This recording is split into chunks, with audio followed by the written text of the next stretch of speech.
भारतरत्न बाबासाहेब आंबेडकरांच्या आंबेडकर जयंतीनिमित्त मी चैत्यभूमीला गेलेलो होतो आणि त्या ठिकाणी गेल्यानंतर आणि अभिवादन केल्यानंतर माझा मोबाईल मला सापडत नव्हता आणि त्याच्यामुळे मी दुसऱ्या जवळ असलेल्या व्यक्तीच्या फोनवरून नंबर डायल करायचा प्रयत्न केला तर तो स्विच ऑफ दाखवत होता.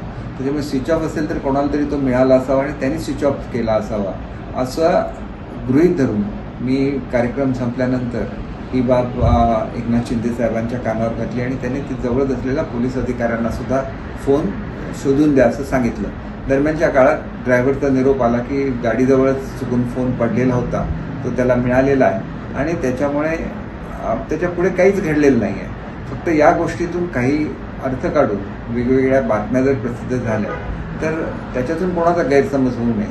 त्याच्यामुळे मी या ठिकाणी स्पष्ट करतो की माझा मोबाईल काही गहाळ झालेला नाही आहे. त्याच्यामुळे इतर कोणतीही चर्चा या संदर्भात करणं योग्य ठरणार नाही.